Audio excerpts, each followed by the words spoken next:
استعداد ہونے پر اولاد کے نکاح میں جلدی کرنا، نکاح میں دیری کرنا بھی اس بلا کا سبب ہے۔ بچے بگڑتے کیوں ہیں؟ لڑکے لڑکیوں میں آوارگی کیوں پیدا ہوتی ہے؟ ماں باپ نکاح میں بہت دیری کرتے ہیں، بہت کم ہوتے ہیں جو اپنے آپ کو تقوی پر قائم رکھ پاتے ہیں۔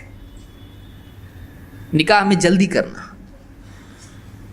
بچی عمر ہو گئی اس کی اور وہ گھر سنبھال سکتی، گھر گرہستی سمجھنے لگی ہے، شوہر اور ساس اور سارے معاملات سب دیکھ سکتی ہے، کھانا آنا ٹھیک سے بنانا اس کو آتا ہے، بس اس کو آپ نکاح کر کے دے دو۔ یہ نہیں کہ میری بیٹی ابھی اتنا پڑھ رہی ہے، اتنا پڑھ رہی ہے کہ مصیبت میں پڑھ رہی ہے، مصیبت میں پڑھنے والی ہے ابھی اتنا اس کی عمر اتنی ہو جاتی ہے کہ پھر اس کو رشتے بھی نہیں آتے ہیں۔ پھر رشتے نہیں آتے ہیں تو اپنا رشتہ خود ڈھونڈنا شروع کر دیتی ہے۔ جب اپنا رشتہ خود ڈھونڈتی ہے تو اس کو ڈھونڈنے والے پہلے سے موجود ہوتے ہیں، پھر وہ فتنے سب شروع ہو جاتے ہیں۔ پھر ماں باپ کو بھی بہت ساری چیزیں برداشت کر کے چلنا پڑتا ہے۔ تو جلدی سے نکاح کر دیں، جلدی سے نکاح کر۔ جوان بچے بھی ہیں، اب ایک کورس کر رہا، پھر دوسرا کر رہا، پھر تیسرا کر رہا، تو کورس کرتے کرتے وہ ایک اور کورس کرتا ہے، تو پھر وہ ایسی حرکتیں کرتا ہے۔ نہیں کرنے کے کام آدمی کرے گا کیونکہ جذبات اس کے دل میں ہیں۔ تو نکاح میں دیری نہیں کرنا چاہیے، نکاح جلدی کرنا چاہیے۔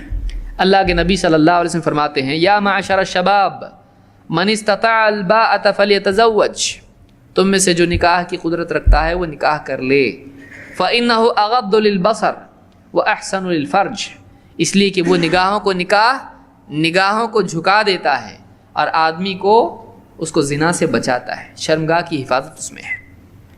وَمَن لَّمْ يَسْتَطِعْ فَعَلَيْهِ بِالصَّوْمِ فَإِنَّهُ لَهُ وِجَاءٌ، اور جو اس کی طاقت نہیں رکھتا ہے نکاح کی، وہ کیا کرے؟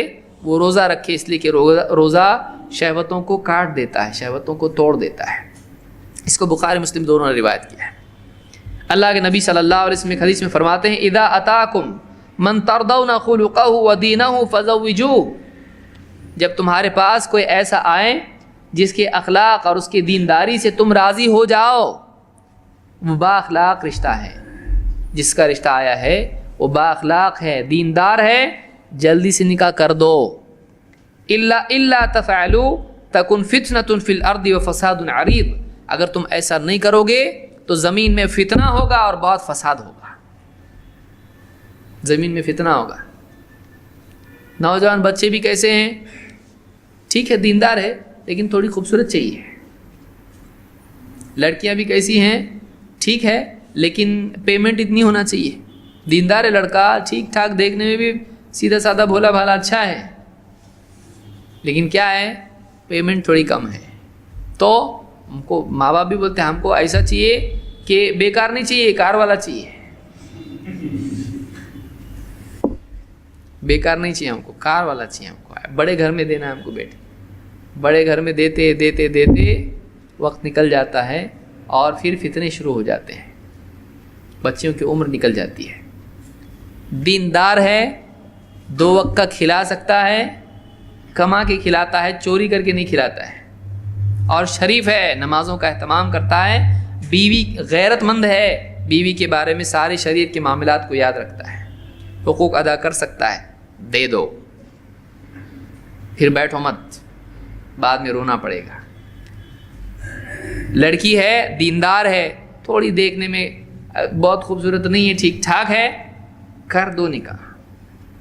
ڈھونڈو مت کہ ہم کو دنیا میں ایک دم ایسی چاہیے کہ جس کو دیکھ کے سب کی نگاہیں کھلی کی کھلی رہے، نگاہ آنکھ تو کیا منہ بھی کھل جائے دیکھ کے اس کو، کہا کیا بہولا ہے انہوں نے۔ تو حور کی طرح تلاش مت کرو، اگر گوری سانولی جیسی بھی بچی مل جائے، اگر ٹھیک ٹھاک ہے، آپ کے گھر میں چلنے جیسی ہے، دیندار اگر ہے، کر دو نکاح اس کا۔ زبردستی بھی مت کرو کہ پھر بچہ آ رہا ہی نہیں گھر کو، باہر باہر ہی بھاگ رہا ہو، ایسا بھی نہیں، ارے کر، زبردستی بلایا، کان پکڑ کے بٹھا دیا، بول قبول، ایسا بھی نہیں، اجازت سے اور پسند سے ہی ہونا چاہیے۔ لیکن اس کو سمجھاؤ، تو اتنا ڈھونڈتے بیٹھے گا، 4 دن میں مرنے والا ہے، حور وہاں ہے، تو جلدی سے کر لیں ادھر، اللہ اس کو اور خوبصورت بنائے گا جنت میں اگر دیندار ہوگی تو نکاح میں جلدی کرنا، ورنہ اگر نہیں کریں گے اللہ کے نبی صلی اللہ علیہ وسلم فرماتے اگر اچھے رشتے رد کیے جانے لگے زمین میں فساد آ جائے گا, بگاڑ آ جائے گا. یہی بگاڑ آج ہم دیکھ رہے ہیں, بگاڑ پیدا ہوتا ہے, بے حیائی عام ہوتی ہے. اس کو ترمذی, ابن ماجہ اور حاکم نے روایت کیا, اور صحیح الجامع الصغیر میں حسن شیخ الالبانی اس کو کہا ہے.